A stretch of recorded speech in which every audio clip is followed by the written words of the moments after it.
सुषमाताई अंधारेंनी परवा माझ्या संदर्भामध्ये एक वक्तव्य केलं की शिंदे साहेबांच्या आणि माझ्या संबंधांबद्दल. त्याच्यावर मी असं सांगितलं की सुषमाताई अंधारे हे दिल्लीला नरेश म्हस्केंना का भेटल्या याचा त्यांनी खुलासा करावा, आणि त्याचा त्यांनी खुलासा केलेला आहे.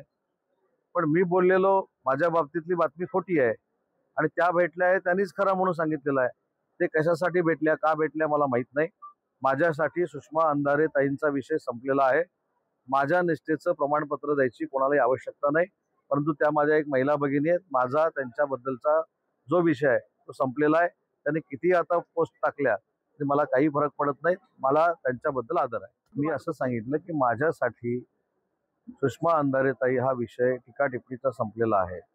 माझा राजकीय प्रवास बघत असताना मी हा उलटा प्रश्न त्यांना केला तर अडचण होईल. मला त्याच्याबद्दल काहीच बोलायचं नाही. माझ्यासाठी सुषमाताईंवरची टीका मी तर केलीच नाही, पण त्यांनी जे काही मी उपमुख्यमंत्री होणार, मी असं होणार, मी तसं होणार, ते ज्या बोललेल्या होत्या त्याच्यावर मी माझं वक्तव्य केलेलं होतं. त्याच्यामुळे सुषमाताई अंधारेंच्या टीकेवर व ट्विटवर त्याच्यानंतर मी बोलणार नाही. माझ्यासाठी तो विषय संपलेला. 3 गोष्टी मी आपल्याला सांगतो की लोकसभेला ज्यावेळी हे सगळी मंडळी निवडून आली त्यावेळी ईव्हीएमवर यांनी टीका केली नाही. विधानसभेला सगळं निघून गेलं तेव्हा ईव्हीएम बदनाम झालं. त्याच्यानंतर वोट चोरीवरती आले, परंतु 65 लाख बिहारमधली सगळी मतं बाजूला केल्यानंतर देखील 2/3 मेजॉरिटीनं नरेंद्र मोदी साहेबांचं नेतृत्व स्वीकारलं गेलं. त्याच्यामुळे तो देखील विषय बाजूला पडला. आता ही नवीन टूम काढलेली आहे. आता स्थानिक स्वराज्य संस्थेमध्ये पराभव झाल्यानंतर परत दुसरी ते पण आता काढूच शकत नाहीत, कारण 3 वर्ष निवडणुकाच नाहीत. आता थेट ते आम्हाला भेटतील लोकसभेच्या निवडणुकीत. आज माननीय एकनाथ शिंदे साहेबांची सोलापूरवरची स्टेटमेंट तुम्ही बघितली असेल की नसेल मला माहित नाही. त्यांनी या सगळ्या गोष्टीचा खुलासा केलेला आहे.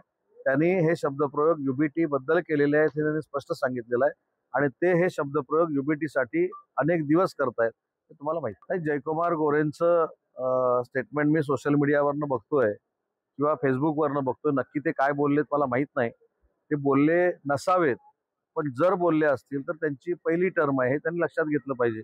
आणि आपल्या वक्तव्यामुळं नेत्यांमध्ये वाद निर्माण होणार नाहीत ही दक्षता मंत्र्यांनी घेतली पाहिजे.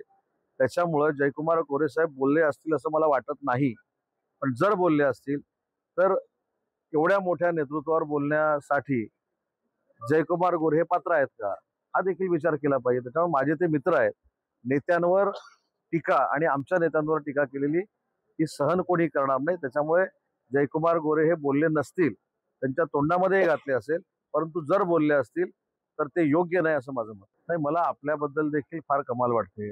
आता मी बघत असताना काल 15 मिनिटं दिलखुलास गप्पा देवेंद्रजींनी आणि शिंदे साहेबांनी मारल्या ही देखील बातमी प्रसिद्ध झालेली आहे. त्याच्यामुळे पहिली बातमी जी होती ती आता बाजूला झालेली आहे.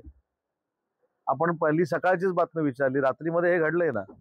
प्रकाश पवार साहेब इथे उपस्थित आहेत, एम.बी. कांबळे साहेब आहेत, सगळेच माझे सहकारी इथे उपस्थित आहेत. राज्य उत्पादन शुल्कच्या जागेवर जे 8 कोटी रुपये खर्च करून आपण जे बौद्ध विहार बांधतोय, तर त्या बौद्ध विहाराच्या बाबतीमध्ये जे काही संभ्रम निर्माण केला गेला, विशेषतः युबीटीच्या काही लोकांनी पुढाकार घेऊन हा संभ्रम निर्माण केला, त्याला हजारोंच्या उपस्थितीमध्ये आज ह्या सगळ्या लोकांनी उत्तर दिलेलं आहे. तिथं कुठेही कम्युनिटी सेंटर होणार नाही.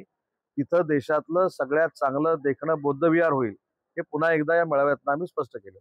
राजू देवळेकर म्हणून तिथे नगराध्यक्ष पदासाठी उभे आहेत, रमेशभाई तिथं उभे आहेत आणि आमचे उमेश सकपाळ तिथे उभे आहेत.